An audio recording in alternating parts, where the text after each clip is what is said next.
Bonsoir, c'est la revue de la presse du 8 avril 2024. La presse en a parlé, donc j'en parle.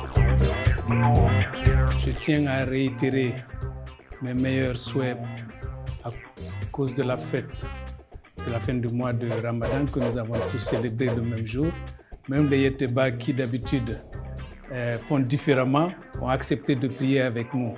Donc je les encourage à y persévérer. Personnellement, j'ai eu l'opportunité de le faire comme je le fais depuis mon âge adulte, de passer la fête à côté de ma famille dans mon village ancestral à Bamikouré, Timbi Madina, dans la préfecture de Pita.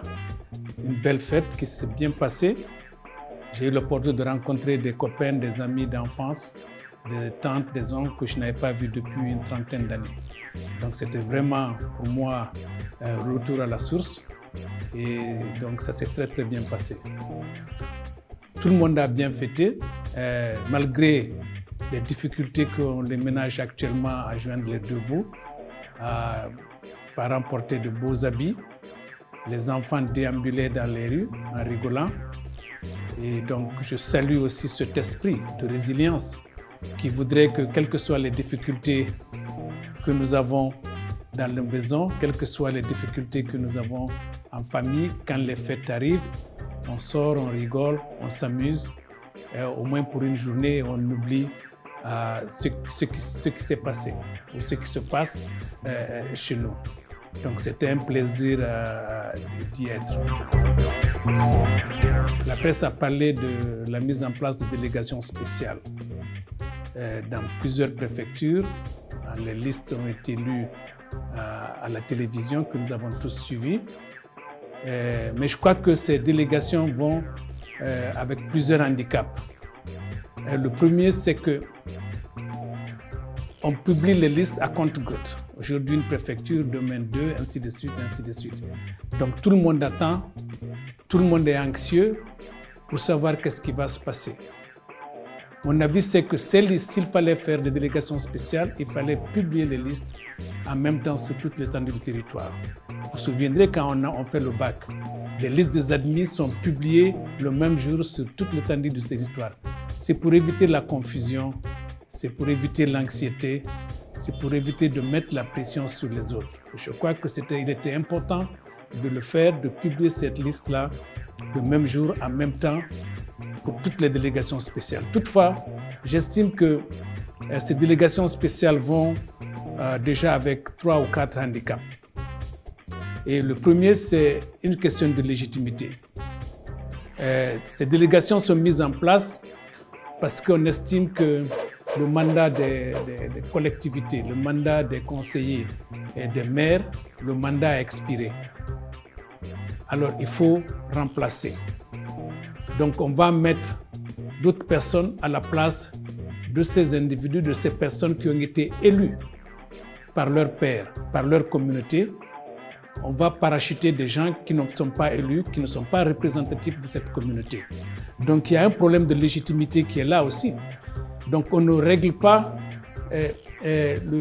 l'expiration du mandat en mettant des délégations spéciales. Surtout qu'on ne prouve pas que ces communautés, ces collectivités, ces mairies ont fauté. C'est juste pas sous prétexte que le mandat a expiré.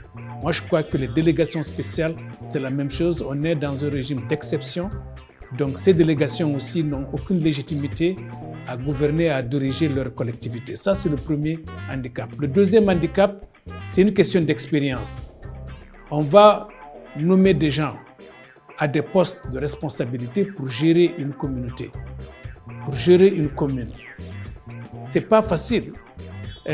Oui, il faut avoir de l'expérience pour pouvoir gérer une commune. On prendrait l'exemple de communes comme Kankan, comme Labé, comme Zérékoré, comme Boké, comme Sigiri. Mais c'est des grandes communes avec des problèmes, manque de financement. La demande est telle que ceux-là viendront aujourd'hui, ils n'ont aucune expérience pour gérer la commune, n'ont pas d'expérience pour gérer les finances de la commune, aucune expérience pour pouvoir gérer tous les projets de développement, ce qui veut dire qu'on crée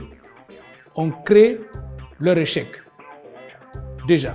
à leur nomination parce qu'ils ne savent pas réellement ce qu'il faut faire. Donc ça, c'est le deuxième handicap avec lequel ils partent, c'est ce handicap d'expérience.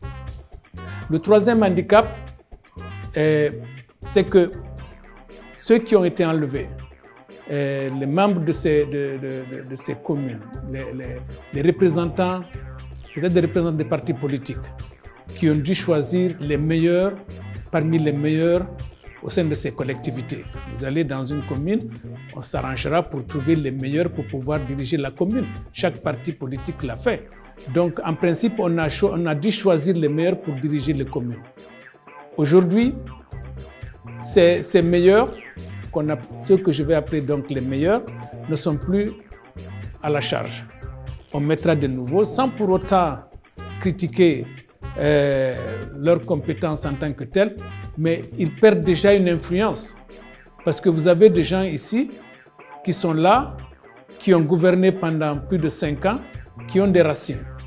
Et en même temps, ils savent, les responsables, les membres de ces délégations spéciales savent qu'ils sont là temporairement. Pour combien de temps, eux-mêmes ne savent pas. Est-ce que c'est 6 mois? Est-ce que c'est 1 an? Personne ne saurait le dire, mais ils savent de toute façon que c'est temporaire. Parce que s'il y a des élections demain, est-ce qu'ils ont la confiance qu'ils seront élus au sein de ces collectivités? Donc, je parle de ces 3 gros handicaps avec lesquels ces délégations spéciales démarrent le travail. Donc, mon avis personnel, c'est qu'il fallait plutôt aller vers des élections libres et transparentes dans ces communes, plutôt que de nommer des gens qui n'ont ni la légitimité, qui n'ont ni l'expérience et qui sont sous influence des anciens membres de ces communes. Ça ne prend pas du temps pour faire des élections. On aurait plutôt dû faire ça pour pouvoir asseoir des communes, des collectivités qui sont fortes et qui peuvent gérer le présent et le futur de leur collectivité et qui sont redevables à la communauté. Ceux qui sont là ne sont pas redevables à la communauté, ne sont pas redevables à la population. Ils sont là pour faire un travail pour combien de temps, on ne sait pas. Donc, mon avis, donc, encore une fois, il fallait plutôt aller vers des élections pour élire les représentants des populations au niveau de ces communes. La presse a parlé de la nomination d'un nouveau Premier ministre. Ça fait un peu plus de 2 mois. Et aujourd'hui, moi, je sens soit du surplace ou de la même chose qui se passe. Je m'attendais à ce qu'il y ait beaucoup de choses qui se passent depuis cette nomination parce qu'il y a eu un décret qui a dissous le gouvernement. Avec fracas, on a nommé un nouveau Premier ministre. Je m'attendais à ce qu'il y ait un changement radical tout de suite et maintenant. Mais jusqu'à présent, il y a eu beaucoup de consultations avec la société civile, les partis politiques. Et les conclusions, comme j'ai lu dans les journaux comme tout le monde, et les réactions des partis politiques, c'est que ces consultations ne vont pas dans le même sens souhaité par la société civile ou bien les partis politiques. Et je me pose des questions qui sont difficiles aujourd'hui pour moi à répondre, c'est que est-ce que le Premier ministre a la main, l'entière main pour pouvoir décider sur certaines actions qui doivent être menées? Est-ce que nous avons les moyens de le faire? Est-ce que? Il y a beaucoup de questionnements à mon niveau, mais je crois qu'on a beaucoup à gagner à ce que les choses changent très rapidement. Le panier de la ménagère devient de plus en plus cher, même si le taux de change a baissé, parce que vous savez qu'on importe presque toutes nos denrées alimentaires et le taux de change a baissé. Donc on devrait sentir une baisse dans le panier de la ménagère. Mais ça ne se sent pas. Aujourd'hui, les choses coûtent plus cher qu'avant. Donc il y a des questions auxquelles il faut se poser. On parle de l'électricité. Cette semaine, Beaucoup de médias en ont parlé. Moi, personnellement, j'en ai parlé. Et j'estime qu'on devrait pouvoir communiquer, on devrait pouvoir proposer des solutions de sortie de crise. Il y a plusieurs personnes, il y a plusieurs institutions, je sais, qui sont prêtes à mouiller le maillot, à faire le nécessaire pour nous aider. Donc, il faut aller vers ces institutions, vers ces personnes pour pouvoir trouver une solution. On parle de toutes les mines qui sont aujourd'hui. Il y a des questionnements, il y a les gens qui se demandent quand est-ce que les mines là vont commencer à fonctionner. Je me souviens dans un pays limitrophe où nous avions financé des projets, le développement du manganèse. Et le ministre de l'Agriculture nous a dit, écoutez, ma population ne mange pas le manganèse. Ma population ne mange pas le manganèse. Donc, je fais bien cette assertion. La population ne mangera pas du fer, ne mange pas la bauxite.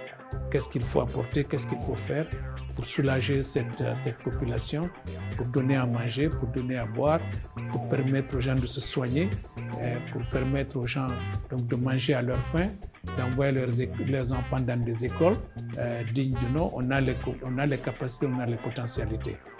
Donc j'invite les autorités à planifier, à discuter, à mettre ces projets en place pour pouvoir relancer les activités du gouvernement et aller vers l'allègement de toutes ces difficultés que nos ménages et nos populations ont devant elles aujourd'hui.